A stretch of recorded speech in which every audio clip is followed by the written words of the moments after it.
Welcome back to The Deep Dive. Today we are analyzing a primary historical document that is, well, it's remarkable not just for its content, but for the sheer intensity of its urgency. It's an address given by Reverend Sun Moon in 1976 titled The Final Warning Concerning Good and Evil. And this wasn't just any speech. The timing is so critical here. Right. It was delivered at Belvedere, New York on the very last Sunday of 1976. 1976. I mean, you have to think about what that year meant. It's the end of America's first 200 years. And for the organization he founded, the Unification Church, which we'll call the UC, it was a huge culmination point. They had just completed these massive public efforts. The Yankee Stadium and Washington Monument rallies, yeah, so it really felt like they were at an inflection point. So the document frames 1976 as the end of a chapter. It does. Moon stated his own 30-year ministry was effectively consummated that year. And crucially, the speech signals the beginning of a very specific time-bound period. The next 5 years. The next 5 years, leading up to 1982, this was a period in which world history was predicted to change tremendously. So our mission for this deep dive is to really unpack why this was called the final warning. Exactly. This isn't just theology, it's a radical call to action. It's based on this absolute conviction that the stakes were astronomical and, that the time for gradual change was just over. The text literally says it's time to ring the bell of the final warning to good and evil. Okay, so that immediately brings up the fundamental worldview. If the warning is about good and evil, what's the actual division here? That's the foundation of the whole thing. The source argues that the spiritual fall of humanity fractured reality. It created a dualistic world. Two separate domains. Two separate competing domains. First, you have the external world. This is the world centered on the physical body, and it's claimed to be under the dominion of Satan. And people pursuing what the text calls satanic goals. Mm-hmm. What does that mean exactly?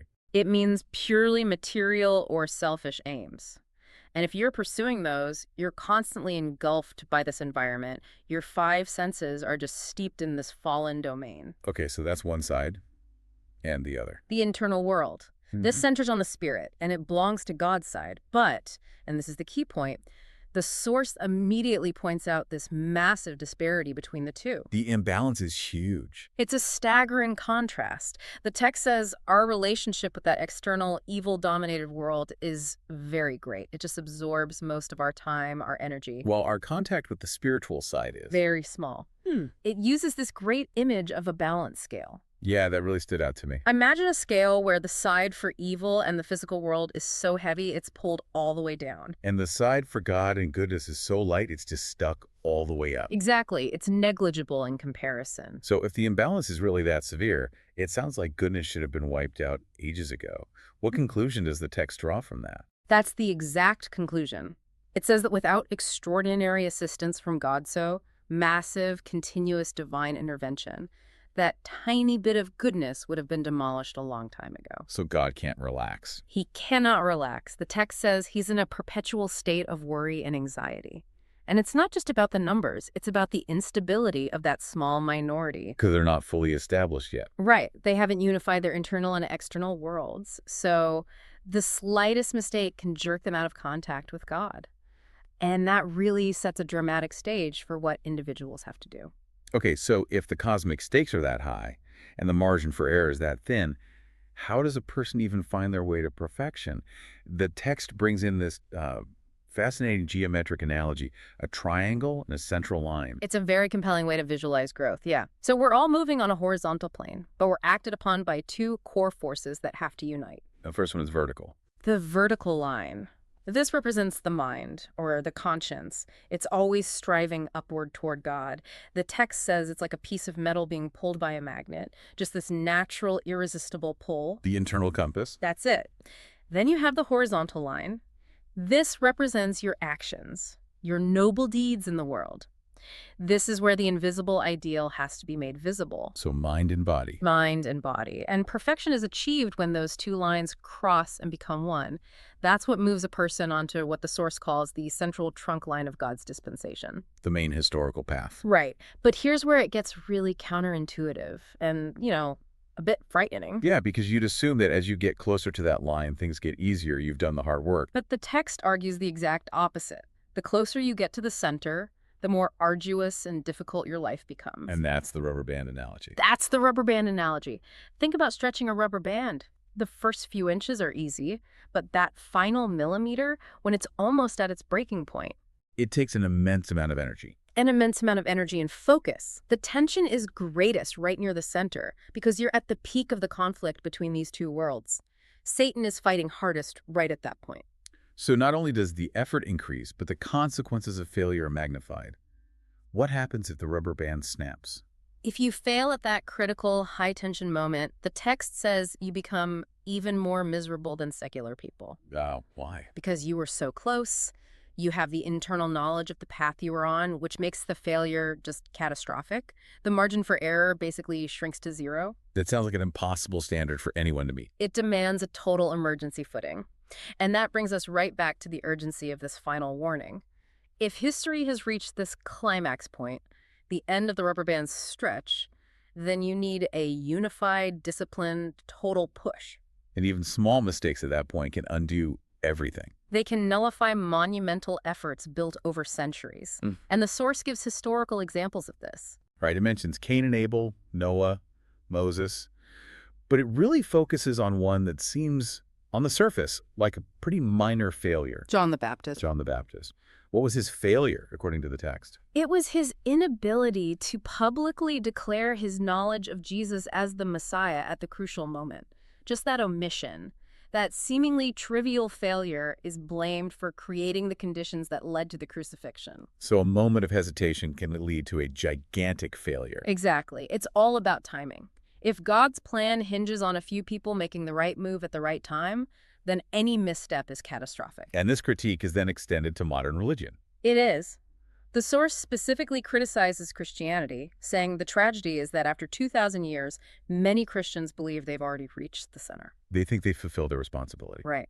While according to this text, there's still a great distance to go, this all leads to the need for just an obsessive level of vigilance. The text even says the final push might come at, 3 a.m. midnight? Yeah. The most inconvenient time. You have to be alert, because missing that one moment, even after 1,000 years of work, means you miss the whole thing. Let's pivot from that internal struggle to the main external challenge the source identifies. The communist world. How is that framed in this final warning? In the source's view, the communist world is the ultimate expression of that external world's dominion. They are actively trying to usurp God's position by declaring materialism as the universal center. And they're disciplined. Very disciplined, unified, marching. And the text draws this intense comparison. It says if the UC is going to win, their dedication has to surpass the communists. And just to be clear for everyone listening, we are simply reporting on the source material here, which uses some pretty extreme examples. Extremely. It claims that communist core members are instructed to cut out their own tongues rather than confess, to demonstrate absolute security. And it goes even further with an example from North Korea. It does. Yeah. Citing a purported association for party members who have killed their own fathers for being reactionary. It's used to show the absolute level of sacrifice their ideology demands. Which is just staggering. Yeah. So what's the UC's counterplan to that? It has to be stronger, but constructive, not destructive. Instead of killing the father, the UC member must be willing to sacrifice themselves to save the father. The discipline of sacrificial love has to be stronger than the discipline of murder. And this brings us to America in the mid-70s, which is heavily criticized in the address. Very heavily. Because, in the source's view, America is the global foundation for God's side. But in 1976 and 77, it was seen as retreating. Citing Vietnam. And talk of pulling out of Korea, Japan, NATO. The source argues this decline could start a global chain reaction. The message is simple. America must march forward and not retreat. Okay, so you have this immense spiritual tension, a retreating democratic world, an advancing communist force. The organization had to move immediately. What did this final emergency phase actually look like? It was a high-speed material expansion plan designed to establish visible global dominance in key sectors, and all within about 4 years. So this is where the spiritual mission meets aggressive business development. Exactly. Let's start with logistics.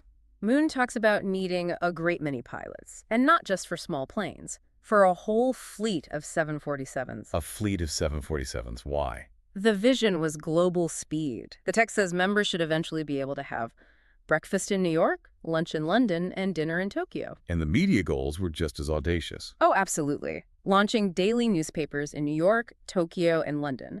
And the New York paper was due out in 5 days from the speech, even though people were apparently laughing at them. It's about establishing a voice. A powerful, immediate, counter-materialist voice, and culturally, they aimed just as high. Universities and opera houses. That's right, universities in America, Japan, and England. But also opera houses like the Manhattan Center to attract what the text calls heavenly superstars who could then influence global culture. It's a vision of rapid, unmissable expansion. The pressure on the members must have been incredible. It was total sacrifice. They were told they had advantages, youth, knowing the culture, and had to use them. The conviction had to be a readiness to secure victory, even if it meant, and this is a quote, blowing up together with the bomb. So this was their final mission impossible. That's what it's called in the text. And if they succeed, if they meet this strict time schedule, what's the ultimate payoff? The world will be completely reoriented, recreated. The document promises a future where you don't need to convince people. Everyone will see God. Because the internal world's reality will be so manifest, no one could deny it. That's the promise? And that final word for the text is a powerful motivator. Whatever your wish, it will be fulfilled, as long as that total effort is maintained. It's an incredible framework. It is. The text promised that the 4 years right after this warning, 1977 to 1980, would determine everything, either the greatest success or the greatest upheaval.